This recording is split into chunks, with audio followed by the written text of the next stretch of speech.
What's going on, YouTube? Welcome back to my channel. Thank you for tuning in.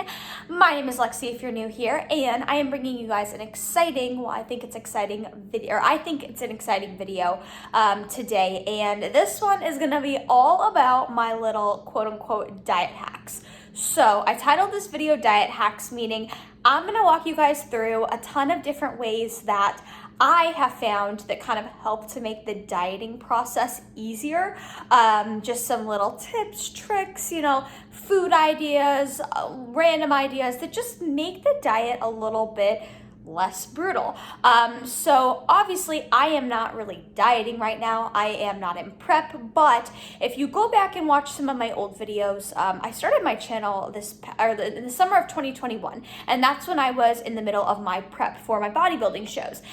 So throughout that time, I definitely learned a lot of different little things that I could do to help make the journey, a little bit easier. Let's be honest, the diet is going to be hard. There are going to be days where a diet gets hard, but there are little things, little hacks you can, kind of implement to make things a little bit easier and more enjoyable. So that's what I'm going to walk you guys through in this video. So I do hope you enjoy it. And if there are any diet hacks of your own that I don't discuss in this video, comment below. Comment below if you do any of the things that I'm going to discuss furthermore in the rest of this video. But I hope you guys enjoy it. Please give this video a thumbs up, subscribe to my channel, and I will catch you in the next clip for hack number 1. Okay, so hack number 1 is going to be 0-calorie drinks, and these two in particular are two of my favorites. Unfortunately, I'm showing you guys this Diet Hansen's. It's essentially like a Zevia soda, if you've ever had those. And I think they're discontinuing these actually because they've been on sale for like a crazy price at the store. But anyways, this is something I love. And then I also love these sparkling waters from Walmart. So this is where you get them from Walmart. They're like 60 cents per thing. But this is my like quote unquote diet hack number 1. I find that, sparkling water, just 0-calorie drinks in moderation are really helpful when you're in a dieting phase. In between meals when you may be hungry or just craving something and you want like a little something, these drinks are really helpful. And like I said, this one is my favorite, especially this flavor. So that's hack number 1. Okay, hack number 2, and one of my favorites, and you guys are gonna think I'm crazy. So what I have here is some cooked oatmeal, and then I have, yes, a zucchini. So if you guys followed me when I was prepping back this summer, you'll know that I made zucchini oats every day. So essentially what I'll do is I'll take a raw zucchini, I'll grate some zucchini into the oatmeal and stir it up. And the zucchini, you really don't taste it, to be quite honest. Unless you add like a crazy amount. But essentially what it does is it adds volume. So this is why I would consider this a diet hack, because it adds volume. So you can see this bowl of oats, not super big, right? But when I add the zucchini, it's going to essentially add a lot more volume and size, making this meal seem a lot bigger than it actually is. And zucchini is one of those things, macros are super low on it, essentially just a few trace carbs. So I'll show you what it looks like, but I'm gonna grate some zucchini, I put it into my cooked oats and stir it up for some extra volume. All right, and here we have it. So we added the zucchini in, and yes, I know it looks really gross, kind of weird, but believe me, you really don't taste it, and you can add like cinnamon, stevia, and that like disguises the taste even more. So essentially it's like the same concept of zucchini bread. You're adding the zucchini in there, but do you really taste it? Not a ton. So this just adds more volume to this meal, kind of making it seem like you're eating more than you actually are. So this is hack number 2. Okay, you guys, hack number 3 is a good one, and it is vegetables. So no, vegetables are not 0 calories. There are still, macros for veggies, but speaking, relatively low macros for sure. But why this is a diet hack is I'm going to show you guys. So I actually put these frozen green beans in the air fryer. And I do this with a lot of vegetables, actually. I've done it with, carrots. And usually I'll get the frozen bags from the grocery store. I don't put anything on them. I throw them into the air fryer until they're a little crispy. And I swear it makes them so much better. And especially if you're in a diet, you will think these taste like candy. Not really, but close enough.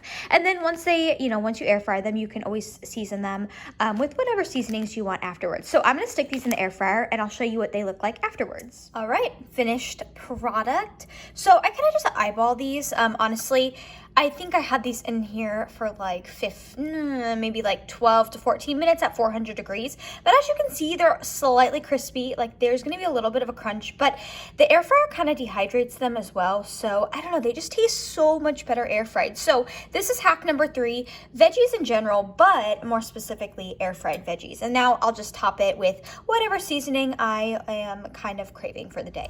Okay, hack number 4, we are changing scenery a little bit. I'm here in Walmart. I'm actually in the condiment aisle, but that brings me to hack number 4, diet hack number 4, and that is low-cal condiments. So hang tight. In a sec, I'm gonna show you guys a few of my favorite ones because you guys, low-cal condiments, seasonings, they're lifesavers. Okay, so I'm gonna show you guys 3 of my favorites. So this is the first one. This is the no sugar added ketchup. As you can see, it does have carb, but very low cal. One of my favorites. One of my other favorites is just Dijon mustard. Again, essentially just sodium. And then my last favorite is gonna be this Jihu's sugar-free barbecue sauce. This is amazing. If you have not tried it, highly recommend.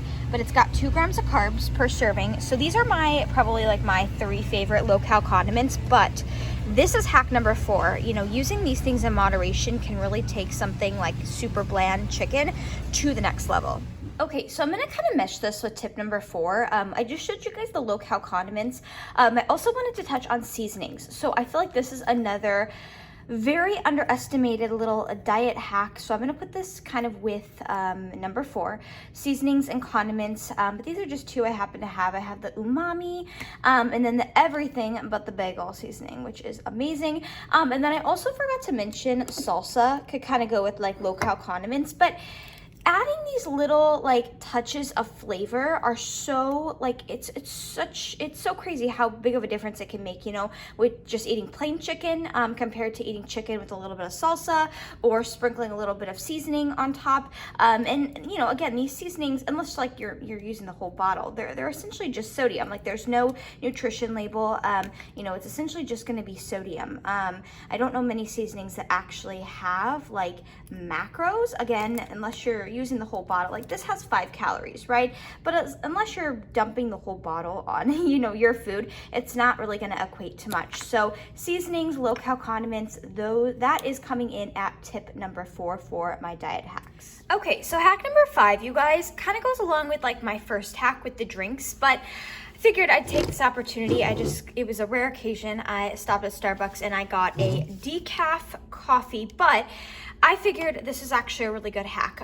Warm drinks, but specifically decaf coffee. I personally drink decaf, not because I have anything against caffeine. It's just I try and limit my caffeine intake where I can, and I truly just drink coffee for the taste. So decaf does the trick. Now, I'm not saying you have to go out and get Starbucks every day, but decaf coffee is a really good way to just, you know, I would kind of consider a diet hack if you need it. You know, if you're hungry and you just want something to sip on that's flavorful.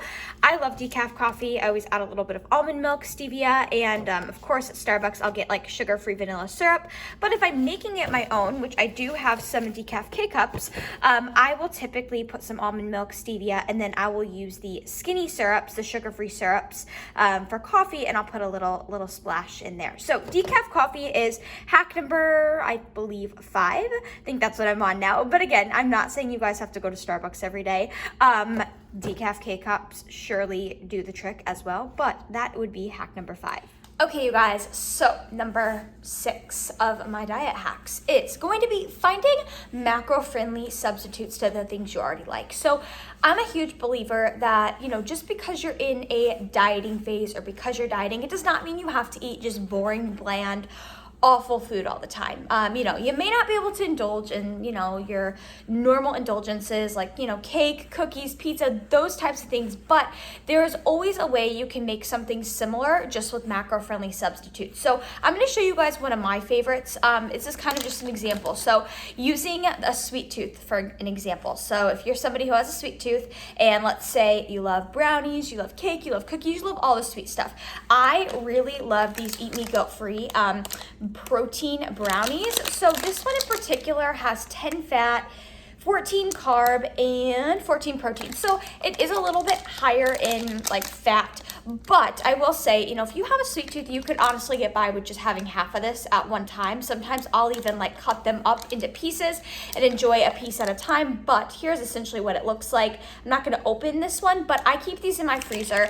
Anytime I have a sweet tooth, you know, I love opening one of those. And it's just another, like, it's a macro-friendly substitute rather than going and getting like an actual brownie, right? Not that there's anything wrong with that, but let's say you are in a diet and you don't have a lot of macros to work with. Well, you probably don't want to go and spend all of your carbs and your fat on a normal brownie, right? So this is a really good substitute, and that's going to be hack number 6. I think I said 6 at the beginning of this. This is number 6. It's just finding macro-friendly substitutes, finding little things like this that, you know, are a little bit more macro-friendly, but they can kind of curb that craving that you may have. Because again, I believe that there is a time and a place for a dieting phase to be hard, yes, but I don't believe that just because you're dieting, you have to completely cut out absolutely everything you love and just eat boring, bland food. Like, what's the fun of that, you know? So that's hack number 6. I have a couple more up my sleeve, so stay tuned for those.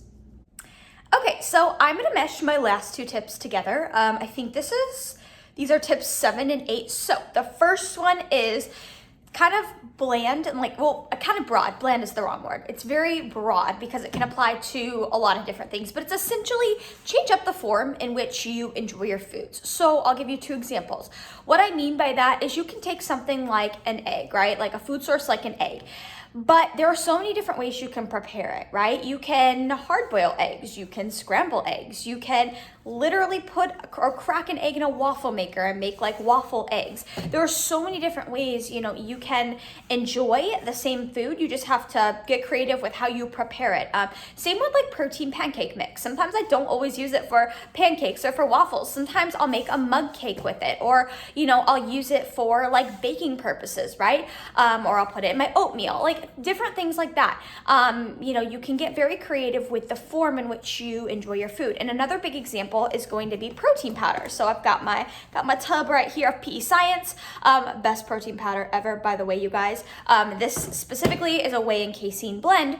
So why I like it is it does so many different things compared to just like a vegan protein or a whey protein. Not that those are bad, but I just find that those don't really bake well, and sometimes like they don't do anything besides just like you shake them in a shaker cup with water and they're fine like that, but they don't bake very well.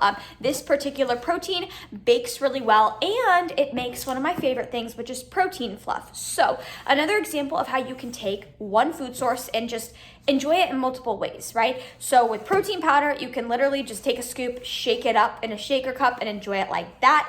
You could add it to, you know, coffee for like a creamer. What I like to do when I'm traveling is I'll add water to protein powder and make like a little paste for protein pudding. That's really good. And you can use that as like a spread, or you can just eat it like it's on its own. But I love making protein fluff when I am deep into a dieting phase and my food is not super high. I did this every day in prep. You can go back and watch my prep videos. I made protein fluff. So rather than making it like right now in this video, I'm gonna put the thumbnail up here for the video that I have where I do show you guys how I make it. I'll put it up here. I'll also link that video below, but you can go to that video and see how I make protein fluff. And essentially all it is a scoop of this protein, the PE Science Select, with ice and water, and you just have to blend it in a good blender, like a Ninja or a NutriBullet, for like 4 or 5 minutes. You have to blend it for a really long time, and then at that like 4-ish minute mark, it actually starts to fluff. And it's so good. It's so voluminous, and essentially it's just the macros for 1 scoop of protein powder. But I ate that every day in prep. So that is my diet hack number 7. It's just changing the form in which you enjoy your food. Now moving on to number 8. Before I wrap up this video, and it's just going to be very general, but it's honestly so true. It's just staying busy.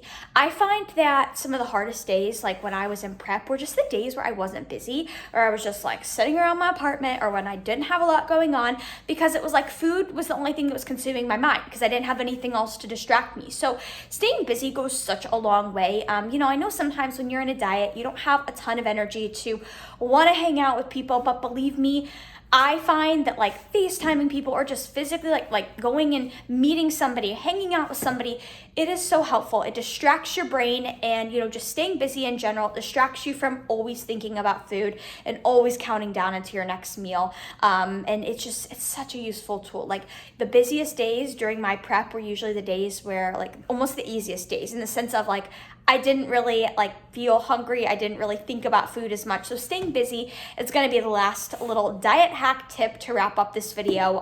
But I hope you guys enjoyed this video. I wanted to make it, just because I know that, there are a lot of people, especially this time of year, January, I feel like the New Year's resolutioners, always like to go into a fat loss phase or whatever it may be. But, if you're in prep, or if you're just in a general fat loss phase and your overall macros, your calories are substantially lower, these are just little hacks to kind of seemingly make the process a little bit easier, right? So I hope you guys enjoyed this video. Please share it if you know anybody else out there who would find it helpful.